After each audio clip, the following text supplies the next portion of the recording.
But from Google's side, it would seem to me their business model would want to be giving the customer, the searcher, the greatest variety. No, that's not what their business model is. Their business model is to give you what they believe to be the most relevant results, not the greatest variety. It can absolutely be two different things. Sometimes it'll be the same thing, but sometimes it can be completely different. Variety has nothing to do from their perspective about relevancy. And that gets into a, well, I think Google ought to work this way. Yeah. Doesn't matter. and they regularly change how they work. They regularly tweak how they work. I think the last thing I saw was that since the first of this year, they have tested, like with focus groups and small testing on some of their sites. They've tested like 300 changes this year, and they have implemented 70 or 80 changes this year. Some of them very small, some of them very large. Okay. So it's just a matter of how that works. Okay? Jay? I have a query regarding the homepage web URLs. Yes, sir. So for example, it's rossjones.com. Right. Sometimes I see that it gets appended with a /index.html. Right. What's the difference? Okay.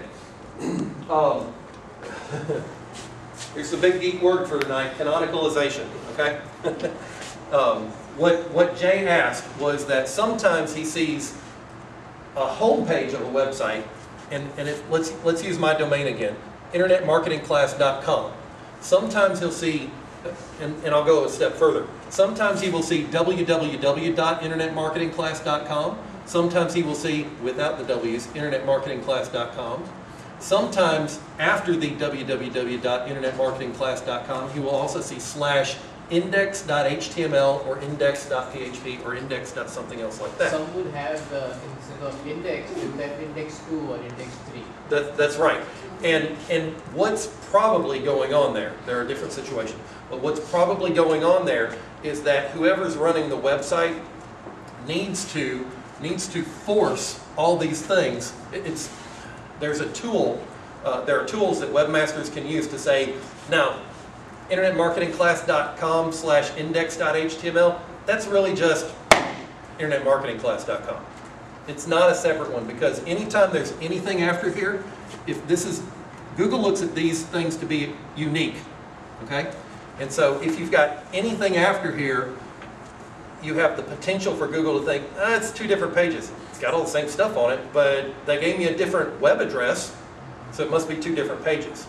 There are tools that webmasters can use to redirect, to force everything to the one web address that you want for your homepage. Hopefully you don't get a duplicate content penalty. Right. And the big, if you want to look for more information on that, the term is called canonicalization. Is the issue that it's called. But it's a relatively technical term that a webmaster type person should be dealing with. So that's legal, right? I'm sorry? That is legal to do, right? It's legal to do. You don't want to have that. You want it all to, you want all of those different things to just end up at internetmarketingclass.com with nothing on the end. Because then there are some situations where you try to do that, Google can ban the websites. Not ban the website. Mayanna brought up the potential that the term duplicate content, and if you have internetmarketingclass.com that, hey, there's a web page there, and you have internetmarketingclass.com /index.whatever, hey, there's a web page there. There is the potential that Google says, hey, there's two web pages there, and they've got the same stuff on them. You guys are trying to trick us. Yeah. And you get in trouble for that. That's referred to as a duplicate content penalty or a duplicate content issue. That's actually not as big a concern as it used to be. Google is trying to understand, hey, those are the same thing. The problem is sometimes Google will pick the wrong one of those to make as your main one. You want to try to consolidate it and kind of force everybody to understand, hey, this is the real address that I want everybody to use for my homepage. You can get away with the index. You can, but honestly, shorter is usually better. I was thinking maybe we We might want to hold our questions to the end, so if you have questions, Yeah, and- mark them down. And, So and I'll, they- so we- and I'll let you know. I'll be here till 10 o'clock if you guys want to talk, because I very much enjoy talking about this and helping people understand this thing. Some of these things we will get into a little more technical aspects, but I will be here as long as you want. I do want to ask one question Sure. while we're here. Since everybody changed over to the pretty permalinks, I've seen folks using plugins to get rid of the stop words, like A, D, you know, the stuff that Google Yep. wants to get rid of. Is that working when it's automated like that? Is that a good idea? I like doing that because it gives you shorter URLs, and they don't generally add anything. But when readers, that's good for Google, but when readers are looking at them, you kind of lose that pretty, It's a situation where if you just arbitrarily do that, then you probably want to tweak it by hand and make sure that it still makes sense. okay. So, next thing, and this is, Ross, what's the one most important thing that I need to make sure I do? You need to have a unique page title, and you need to make sure that the right words are in your page title. The page title, again, it's part of your code, but depending upon the website tool that you use, there's probably a little field where it says type in your page title. And at the top of your browser, at the top of your web browser, when you have these little tabs, you can click to close the tabs. The title is what shows up in that tab at the top of your browser. This is the single most important thing that Google looks at. No, it's not 40% of what they look at, but it is the one single most important thing. Every page, every post on your website should have a unique title.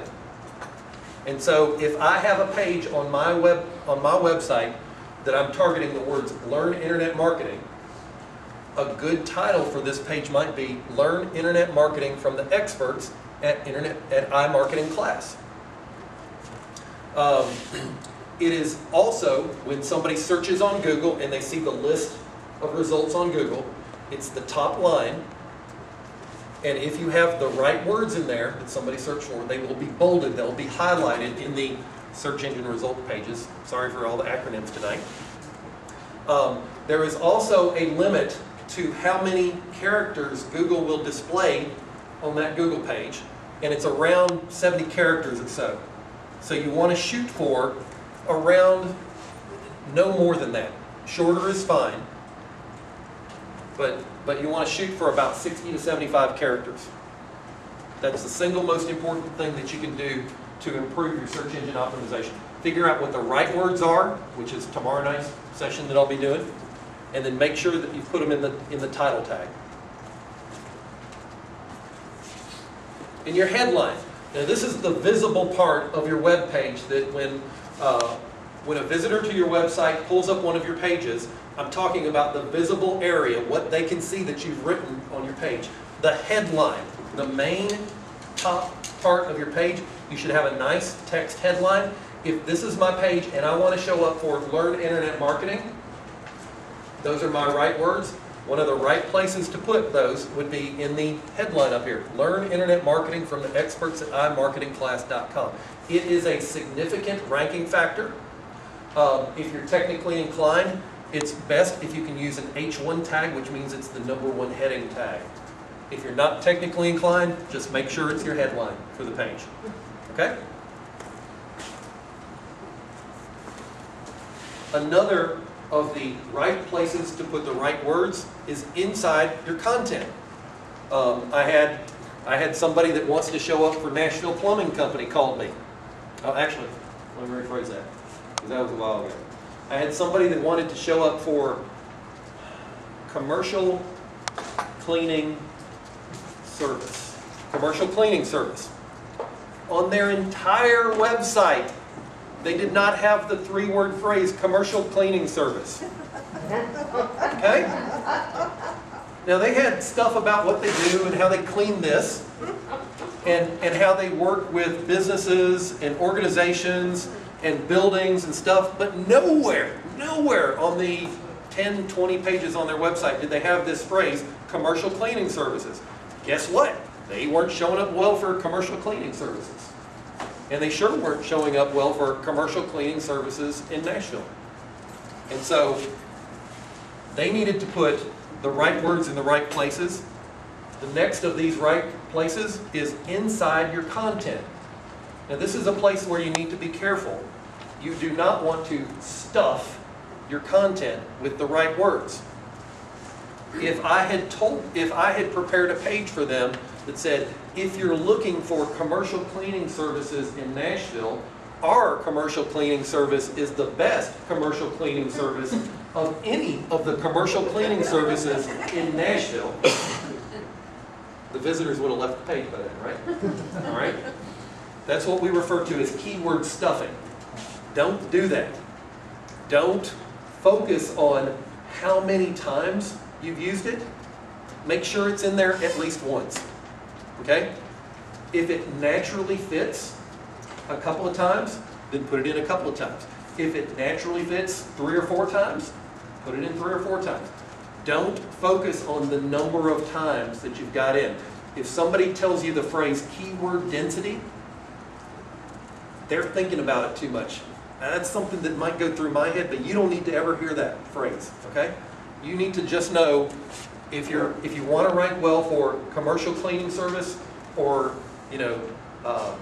new children's literature, you need to have that 3-word phrase somewhere in these places, inside your body content. Good? What did you mean there by bold italicized? Is that part of? Oh, okay. Yes, thank you. If you've got it in there more than once, then if it makes sense, see if you can try to put it in bold text or italicized text, because that's a small, but it's a signal to Google and the search engines, hey, this is important. Does that make sense? And so, if you've got a short page and it only makes sense to have commercial cleaning services once, you're not going to get to this point. Okay? But if you've got enough words on the page that you're going to use that 2-word phrase or 3-word phrase or 4-word phrase a couple or 3 or 4 times, see if you can make sense to either bold the text once or italicize it once. Don't go crazy, don't go overboard. But if it makes sense to, and you can either bold and or italicize it, that's a nice little extra thing. Okay? Thanks. It is good to have images on your pages. Appropriate images. Not too many. Google much prefers the written word as opposed to images. That's a good thing we're here with people who like to write. Okay? That's easy.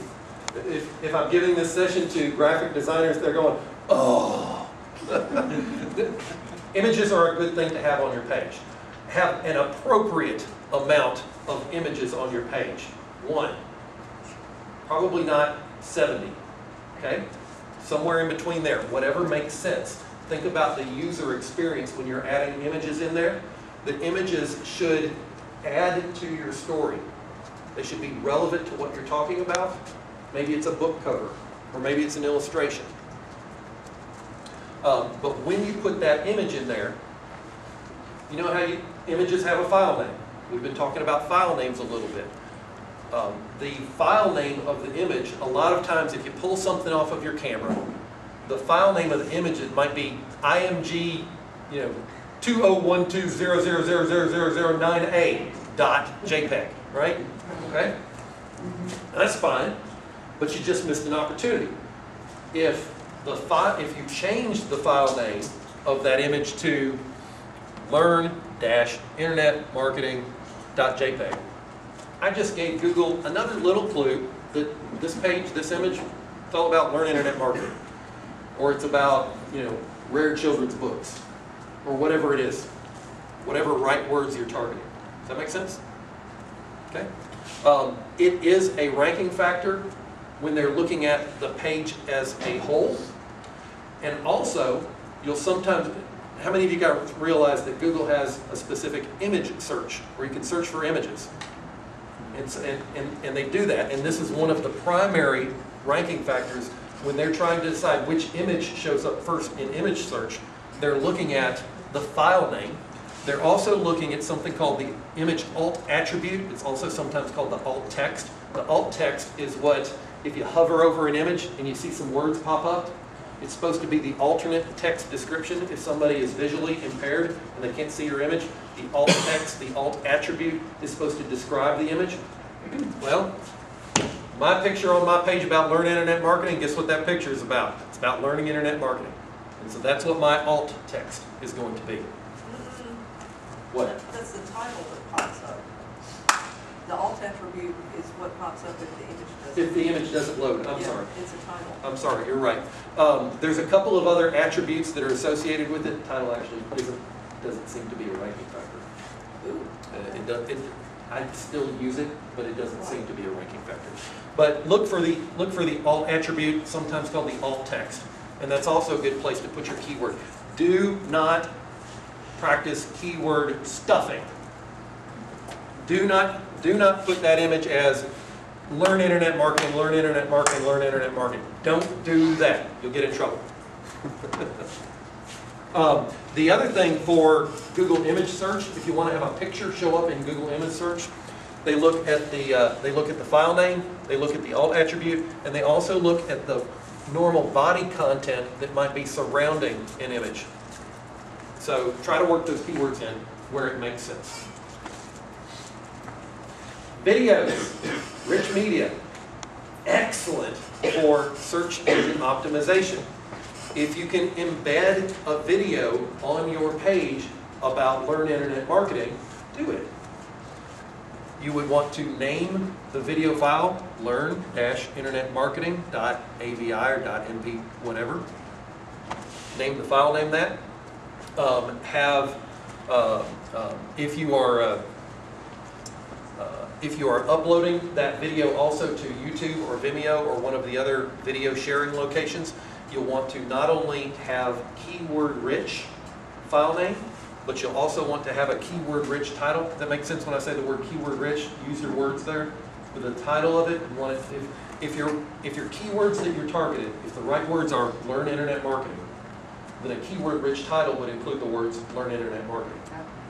And so you'd want to have those right words, the keywords, the phrase, in your file name, in your title that you give it at YouTube, and also in your description that you give it at YouTube.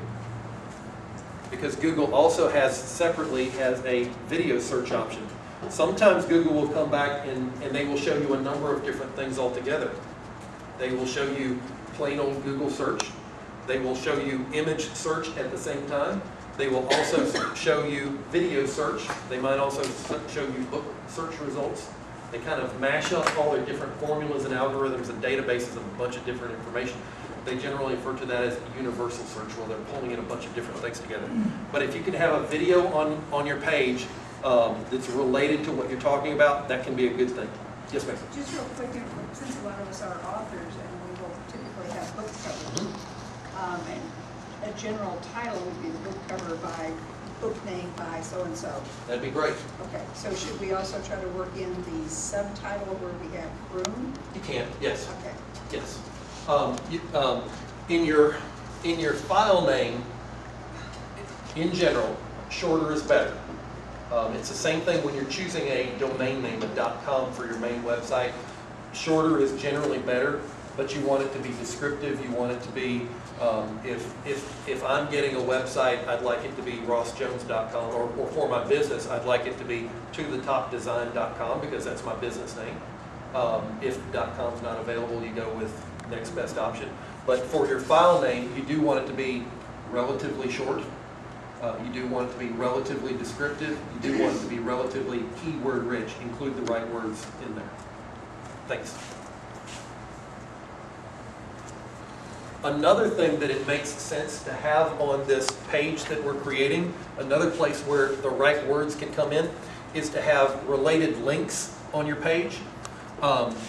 On a WordPress website, it's relatively easy to automatically pull in some related links, or you can always do it manually.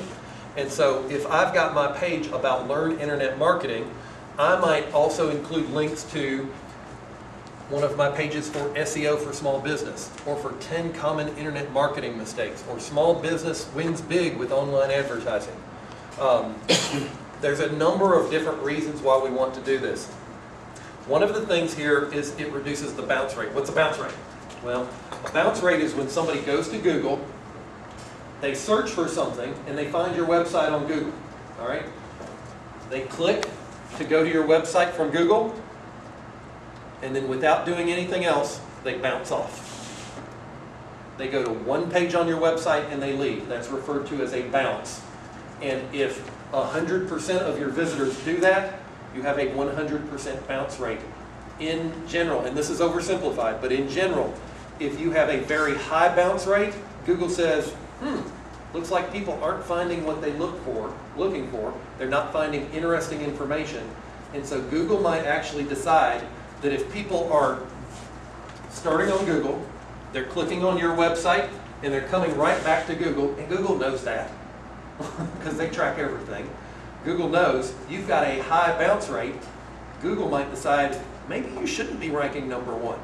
Let's give somebody else a try and see if visitors find better information on that other website. So you want to do things to engage people on your website. Give them other things to do. Keep them on your website longer in general. Somebody's looking for the lyrics to the Star-Spangled Banner. Guess what? They find my page for the lyrics to the Star-Spangled Banner. Great, we're done. I can try to encourage them to buy a flag or submit their kid's video or something like that. But for the most part, they just want to know what are the words, right? And so it's going to be different for every industry. But what you want to do is you want to have as interactive and as engaging a website as possible. That's really what Google is telling us that they want. When somebody visits your website, Google wants you to provide good quality information, and they want you to engage the customer. They want your visitor to have a good user experience. And they've got all kinds of math and statistics to try to figure out algorithmically whether your visitors are having a good user experience. What about this? Yep. So Mike writes a book, and I met him here, and I go to his site, and I want to buy his book. Right. So I'm typing in Mike, find his site, Right. and I buy it. He is the authority, he is the most relevant site, and yet his bounce rate's 100%. Not Because I buy it. I mean, Now, if you I'm went on to an one page and e-commerce jump. page to enter in all the... Yeah, I mean, not necessarily. Well, if I jump to Amazon, he's gonna sell it on Amazon. If I go there, is that 100% bounce rate for him? Even though he's missing. The answer is yes, that would be 100% bounce rate if everybody that went to his website then left immediately to Amazon. Then yes. However, the bounce rate thing, the user experience thing, is a relative thing. It matters if you go to 2 different websites and you're 100% bounce rate on both of them, doesn't matter. Okay? If you go to 2 different websites and one of them's 100% bounce rate and one of them's a 97% bounce rate, it's in the same ballpark. It kind of doesn't matter. It's a situation where if Google serves up 5, the top 10 results or something, and people going to that first one have a 100% bounce rate, they come back to Google and they click on number 2. Well, they look at number 2, and there's also a 100% bounce rate. They go to number 3, and there's only a 50% bounce rate. People clicking on number 4 have a 100% bounce rate, and so on. Google says, hey, one of those is really better than the others. Let's try promoting them. And so it's a relative thing. It's also the same thing as, we're not really going to talk that much about social media tonight. We're going to touch on it a hair. But with social media, a lot of my clients are saying, how much social media do we need to do? How often do I need to be tweeting? And honestly, you got to be in the same ballpark or ahead of your competition. If you're in an industry where everybody tweets and everybody has a ton of Facebook followers and everybody's engaged in social media, then you better be in the ballpark, at least for social media. Does that make sense? On the other hand, if you're a plumber in Nashville, guess what? Most plumbers in Nashville don't do social media, or they do very little. And so if you're a plumber in Nashville, how much social media do you have to do? Not much. As much as you feel like, more than the other guys. Does that make sense? And the bounce rate issue is the same type thing. If Google knows that when somebody is searching for lyrics to something, that the average bounce rate is 95%. Well, that's, I've got author clients that are selling 800 and 900 books a month. Mhm. And yet their bounce rate is 90-something%. And you're freaking out. It's like, you're selling books. Right. You know, And- it's gonna be that way. If they come in, they buy it. That's exactly right. That's exactly right. And you've got a number of clients that are selling books. Oh, yeah? And so you've got the personal ability to say, that's kind of the industry average. You might also be able to find some industry information data out on the internet that you can say the average bounce rate is whatever, we're in the ballpark. Do you want to do things to try to engage the customer more? Of course you do. But honestly, the actual number, 95% bounce rate, if you're comparing a website that's got 95% bounce rate and this other website has 12% bounce rate, it might be apples to oranges. And it is, because when they're new, their bounce rate is so high until they start blogging or having Right. other things for people to read, press releases, you know, events, that kind of thing, until they have something for people to read besides just their, buy my book. The bounce rate is very high. And I'll give you another example. My business website, I have overall, my total bounce rate, and everybody understands what bounce rate is. People come to one page on your website and then they leave. They go somewhere else. They hit one page and they bounce off. My total bounce rate for my business website is about 85%. I was talking to another local web designer and he said, holy cow, that's horrible. My bounce rate is 20%. Well, he's getting about 30 visitors a month to his website. I'm getting about 2,000 visitors to my website. He's got most of his visitors to his website are people that typed in his name and they're looking for him specifically. You would expect those people to be more interested in his information, right? I'm getting people that are searching for, you know, Nashville web designer that don't know me, Nashville SEO that don't know me. I'm getting people that are searching for how to change your Facebook URL. I'm getting people that are searching for Google AdSense, you know, banned from Google AdSense, all kinds of stuff like that. I'm getting a lot more traffic on a lot more phrases. My bounce rate is higher. It's comparing apples to oranges. So these related links are, you're recommending, so if they send you to another page, then it's a bounce. No. So these are sub-pages of your own? Right. What I would do is I would say, hey, you just read a page on my website about how to change your Facebook business URL, the web address of your Facebook business page. You just came to my website to read that. Here's an article I wrote about getting more followers on Facebook. So Google knows that that second one they go to is still related to you? Yes. And because I'm going to keep them on my website. Bounce rate is on or off of your website. Okay, so they're all sub-pages? Right. You just